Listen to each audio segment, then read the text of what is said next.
अस्सलाम वालेकुम। Sindh online school में अवां शागिर्दन के भलीकार आऊं आया अवां जे इल्म कीमिया जो उस्ताद नजफ हैदर मेमन। प्यारा बारो, अज अवां जे सामू जो मूं वटि टॉपिक आहे वो आहे जदीद दौरी जदवल जा ग्रुप्स। असां पोएं लेक्चर में मॉडर्न पीरियडिक टेबल के पीरियड से मुतलिक ॼाण हासिल कईसीं। असां इहो भी पढ़ियोसीं त जेका पीरियडिक टेबल आहे असां वटि उहा ॿिनि हिस्सनि में विरहायल आहे। हिकिड़ा उन जा पीरियड्स आहिनि, ॿिया उन जा ग्रुप्स आहिनि।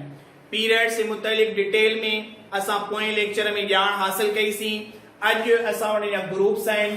ग्रुप्स यानी vertical columns in the modern periodic table are called the groups, यानी दोहरी जदवल जे अंदर जेके उभा खाना आहिनि उन्हनि वर्टिकल कॉलम्स के असां ग्रुप जो नालो ॾींदासीं। यानी जेके ही उभा खाना यानी के उभा कतारूं आहिनि असां वटि उन्हनि वर्टिकल कॉलम्स के नालो ॾिनो पियो वञे ग्रुप जो। जदीद दोहरी जदवल जे अंदर ग्रुप जेके ॿिनि क़िस्मनि जा आहिनि, हिकिड़ो ए ग्रुप आहे ऐं ॿियो बी ग्रुप आहे।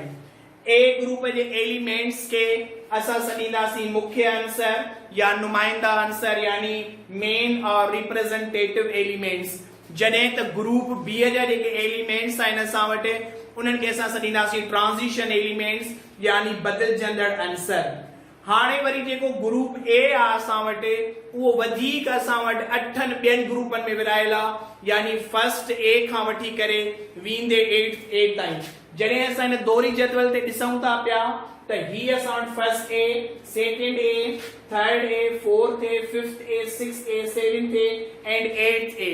इहो असां वटि ए ग्रुप आहे। जॾहिं हिन ग्रुप ते असां नज़र कयूं पिया त ही जेके एलिमेंट्स आहिनि टोटली ग्रीन कलर वारा इहे असां वटि बी ग्रुप में अचनि पिया, जंहिंमें असां वटि first B, second B, third B, fourth B, fifth B, sixth B, seventh B. वरी जेको 8th बी आहे उहो 3 ग्रुपनि में विरहायल आहे। जॾहिं ए ऐं बी जा टोटल ग्रुप्स असां काउंट कयूं था पिया त मॉडर्न पीरियडिक टेबल जे अंदर टोटल असां वटि 18 ग्रुप्स आहिनि, जिन मंझां अॼु असां फ़क़ति ए ग्रुप्स जे नालनि जे मुतलिक ऐं थोरी घणी ॼाण हासिल कंदासीं उन मुतलिक।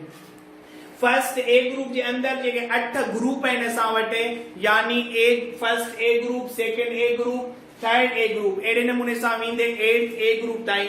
उनमें जेको फर्स्ट ए ग्रुप आहे असां वटि उन ग्रुप खे सॾियूं था पिया असां लिथियम जो खानदान यानी लिथियम फैमिली।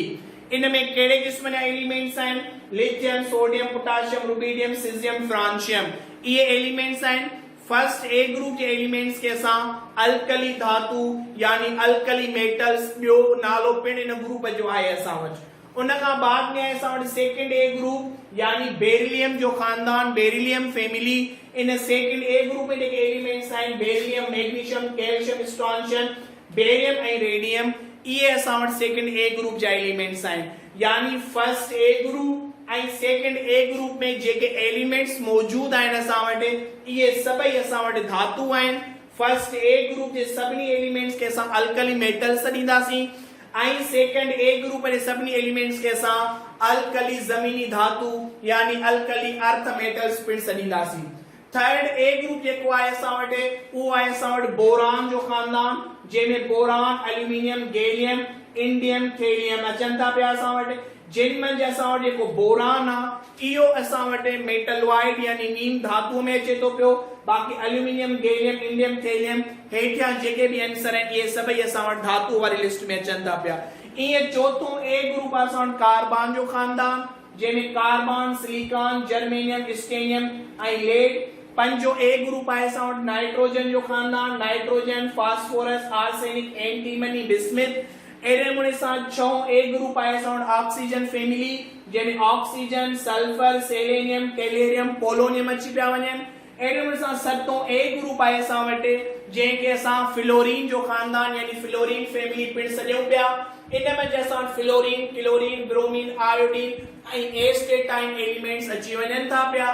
8th ए ग्रुप जेको आहे उहो आहे असां वटि हीलियम जो खानदान यानी बेअमल या नोबल गैसेस यानी ये अनरिएक्टिव रेयर गैसेस ऐं नोबल गैसेस पिण असां हिन ग्रुप खे सॾींदासीं जंहिंमें helium neon argon krypton xenon radon elements अची वञनि था पिया यानी इहे जेके आहिनि असां वटि 8 ग्रुप आहे इहे असां वटि एस ग्रुप आहे उन जा इहे असां वटि 8 सब ग्रुप आहिनि फर्स्ट ए खां वठी करे वेंदे 8 ताईं हाणे इन ग्रुप्स जा जेके नेम्स आहिनि असां वटि first A second A third A वेंदे 8 ताईं इहे नेम्स आहिनि असां वटि उन ग्रुप जे अंदरि जेके एलिमेंट्स आहिनि उन्हनि एलिमेंट्स में जेके वैलेंस इलेक्ट्रॉन आहिनि त आउटर मोस्ट शेल में केतिरा नंबर ऑफ इलेक्ट्रॉन्स हूंदा जेकॾहिं फर्स्ट ए ग्रुप आहे त 1 इलेक्ट्रॉन हूंदो सेकंड ए ग्रुप आहे त 2 इलेक्ट्रॉन हूंदा थर्ड ए ग्रुप आहे फोर्थ आहे जेको ग्रुप जो नंबर हूंदो असां वटि उहे उन शेल जा असां वटि उन एलिमेंट में आख़िरी शेल जे अंदरि उहे इलेक्ट्रॉन्स ओतिरा मौजूद हूंदा